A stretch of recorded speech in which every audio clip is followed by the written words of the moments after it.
criminals want to get their hands on jewelry so badly, they'll bust through anything to get a piece of it.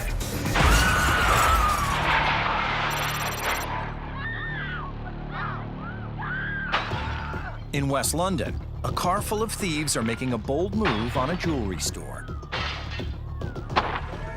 Don't you think people are going to notice a car sticking out of a storefront? The reckless robbers are attempting a quick smash and grab, seizing as much as they can before the cops arrive. But this spirited spectator has other ideas. An onlooker blocks access to the driver's seat, forcing the crooks to improvise another way out. Let's break this down. Like a modern-day Lancelot, this brave bystander jousted the jewel thieves back into the boutique, blocking their escape route with a piece of plastic that broke off the storefront, delaying them just long enough for the cops to arrive. This GTA wannabe was sentenced to 10 years in prison.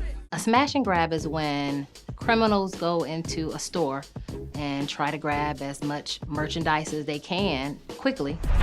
The strategy is to catch the people off guard and to get out. Midday jewelry store robberies have a very low success rate. When criminals are planning robberies, they generally only plan for things to be executed in the ways that they see. They typically don't plan for alternatives. Lots of criminals come in all guns blazing. But this guy's coming in bricks blazing. Hey! What are you doing? He's trying to break the glass. When you'd rather not plow a car through a window, a pocket full of loose bricks works just as well. Get the fuck out of here! Or not.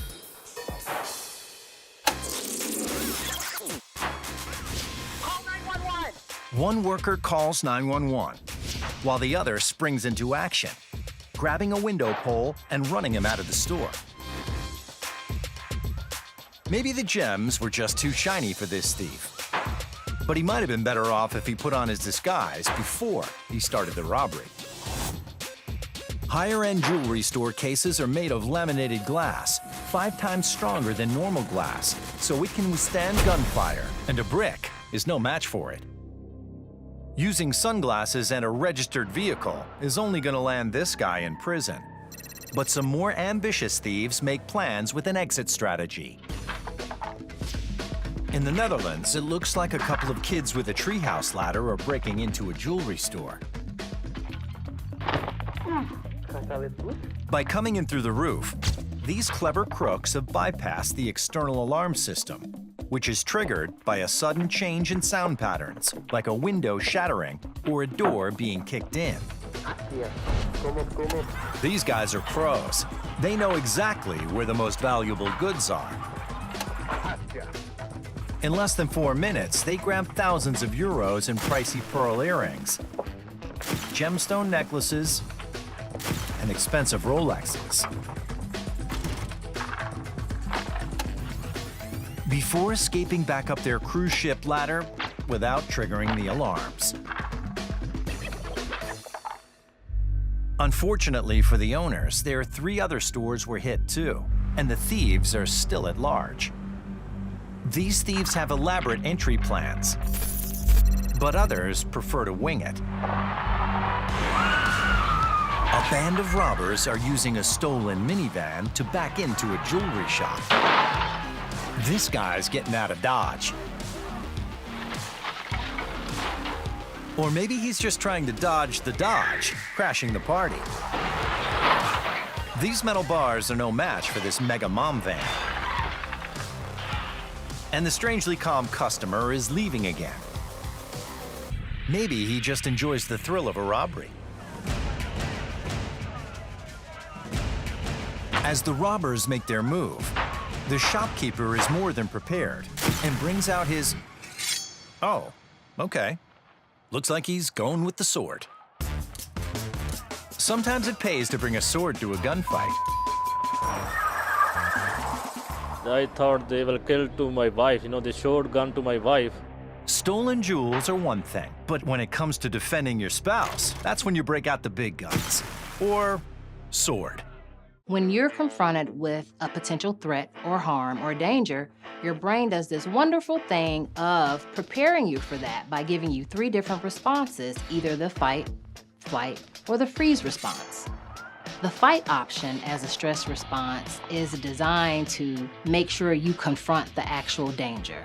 The flight response is an opportunity for you to run, to hide, to avoid the danger. And then the freeze response is really neither response. It's just standing in the moment, not fighting or fleeing from the moment.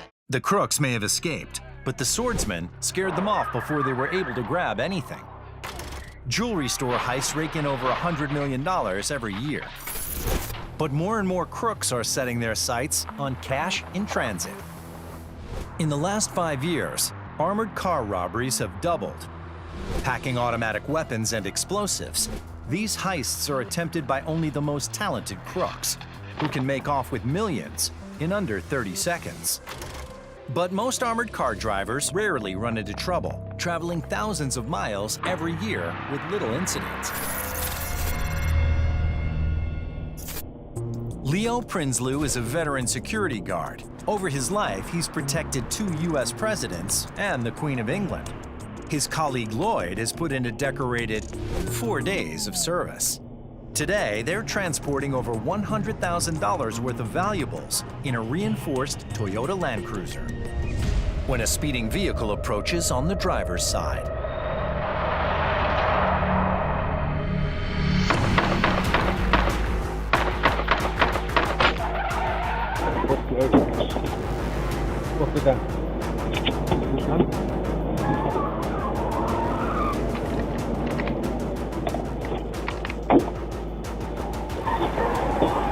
While one car pursues from behind, another car speeds up beside Leo and Lloyd to try and ram them off the road. The impact punctures the front tire.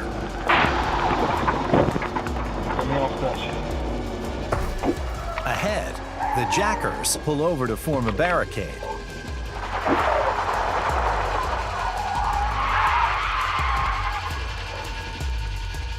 With one tire taken out, he has no chance at outrunning them. So he turns straight into oncoming traffic to throw them off. They're gonna shoot. They're gonna fucking shoot.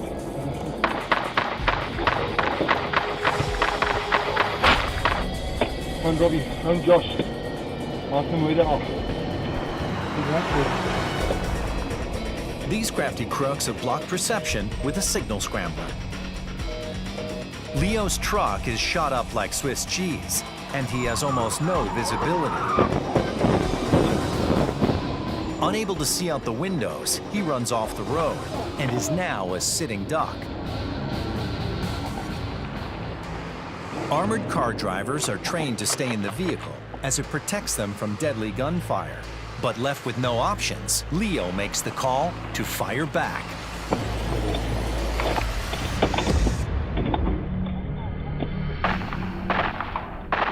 The assailants are scared off by Leo's tactics and flee when they see him exit the vehicle ready to fight.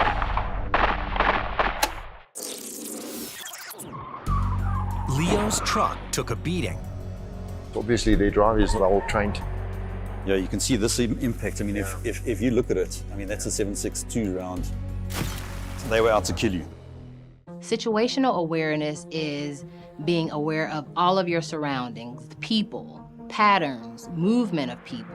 Armored car drivers are experts at situational awareness because it includes defensive driving, offensive driving, knowing what to do when weapons come out, as well as exit strategies. They're gonna shoot. They're gonna fucking shoot. Armored car drivers have a very difficult job. They really never know what they're gonna get from day to day. When the robbers tried to force him off the road, Leo seized the opportunity to fight back. His crew got out, and I thought maybe I had a crack at them. I had this small window of space to maneuver myself, and I tried to impact them. By charging the assailants, Leo signaled he wasn't going down without a fight. He drew his weapon and drove his attackers off. If it wasn't for this beast, we would never have had this conversation now, would we? I was lucky. Other guys, he's not that lucky. And today, he's still out guarding the streets of Pretoria. Armored car heists are often highly orchestrated and heavily armed.